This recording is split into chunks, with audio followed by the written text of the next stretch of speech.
Is it a risk, though, to nominate more progressive candidates? Like, let's say, Jasmine Crockett, your friend, is considering running for the Texas Senate seat. Is that a risk to have such a candidate like that?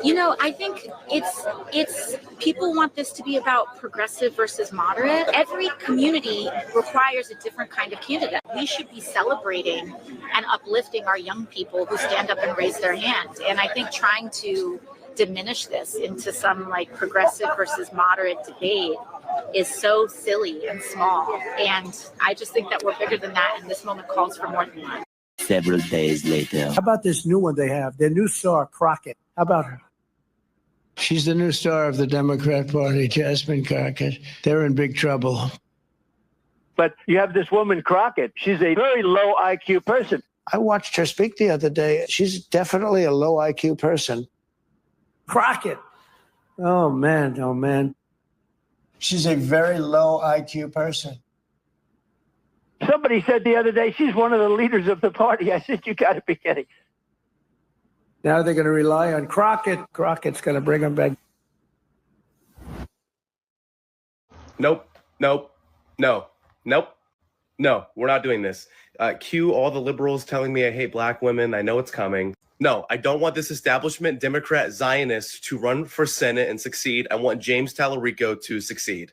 As someone who actually lives in Texas, mind you, James Tallarico is a progressive who is Christian and appeals to the center left and is actually the future of shifting Texas blue. She's not an economic left populist. She has not done enough to convince me that she has any kind of real policy when it comes to economics. She is sufficiently socially liberal and, is vocal against this terrible administration, but that should not be enough for you.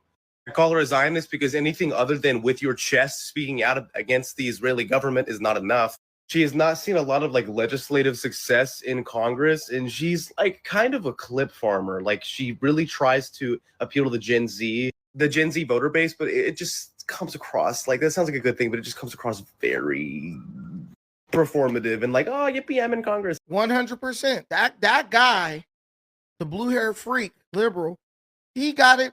He hit the nail on the head. Jasmine Crockett is all political theater. She's no substance. Can anyone name a bill that she's actually gotten passed? Can anyone name a bill that, she's written a bill, but it was so terrible they didn't even vote on it. This is what I'm saying. She has no substance. What Jasmine Crockett does well is get liberal black women and the white women who lead them around on a leash to give money to the Democrat Party. That's it. That is the end of her. That is the zenith or epitome of her usefulness for the Democrat Party. Period. And the constituents don't like her. Support a sister. LTZ, shut up. Ain't nobody about to support somebody just because they black or just because they're a woman. Support her doing what? Doing her best impression of Bonquisha? Jasmine Crockett is not even really, the person she presents herself to be now, that's not even who she really is, guys. Go back and look at her videos from a couple years ago. She was the most modest, meek, humble, well-spoken, educated woman ever. Now she up there, now you don't understand. Now Trump a piece of shit, girl. What? Who is this? It's all performative. It's all political theater. And I don't think anybody who's serious about, where they are, building their community, should support this lady. And she's in the Republicans. They've already redrawn the electoral maps in Texas. So they basically eliminated her district. So she's now trying to stay in politics by running for Senate. But hey, I tell you guys all the time, these black people jump up, they defend these radical liberal policies, they put their neck on the chopping block for these white liberals, and guess who always ends up losing? They do. She is just the latest in a long line of black people who sacrifice their political future in an effort to try to align themselves with the radical left progressive. Do I need to name the list? Cori Bush, Nina Turner, Jamal Bowman. Now let's put Jasmine Crockett on the end of that list. Let's put Al Green on the end of that list because he's next. The radical liberal progressive left recruits black politicians to do their dirty work and say the politically polarizing things that they'll never say. Stacey Abrams. Thank you. Stacey Abrams. Perfect example. Katanji, not Katanji. What's her name? Fani Willis. And the list goes on and on. If you're black in the Democrat Party, all you are is an idiot sacrificial lamb who they're going to pump up to say all this polarizing crap that's going to make you lose your seat, your elected position. They're going to tell you that you need to fight more for the party than your constituents. And after 1 or 2 terms, you're going to be out. You're going to be out. Zeb Bates, exactly. Puppets. Getting used. Now they about to lose their seat, but you don't see AOC losing her seat, do you? You don't see Bernie Sanders losing his seat. You don't see none of these white or Hispanic liberals losing their seat because they're not going to get out in public forum and say the stupid stuff that these black liberals are saying. They know this is political suicide. I like my job. But we keep getting used. That's all the Democrat Party has ever done is use black people to our own detriment. And then when you lose your seat, guess what they do? They just say, oh, we don't know. We don't know what to do. And they sit back and laugh while you work your butt off to try to get reelected. And they don't even help you. Look at Cori Bush right now. She's also running for the Senate. She on she's on the YouTube on the internet. She's on the internet begging for money because she don't got money to run for Senate. She doesn't have money to even run, but she threw away her career trying to stick close and be down with the Democrats. How about you do your job and represent the people who elected you? Fool. Black folks always getting hoodwinked. What does it mean to be from St. Louis? When I think of home, I think of our community's red brick. Strong, weathered, resilient. Looks like alone, one brick can be broken. But together, brick by brick, our neighborhoods, our history, and our strength become a force and a movement. I ran for Congress because I know what it feels like to be a working class St.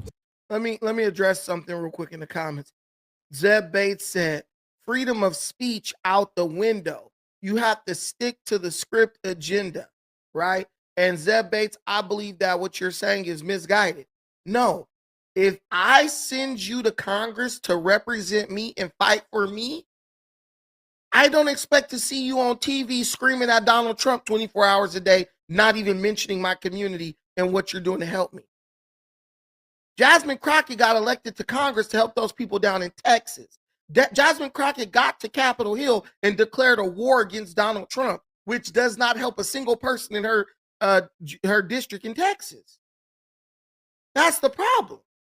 While she's over here on TV thinking she's cute and funny because she gets to talk trash about Donald Trump, other politicians, other congressmen and senators, they are over here brokering deals with major companies like Tesla, Amazon, UPS, different companies to bring jobs to their community.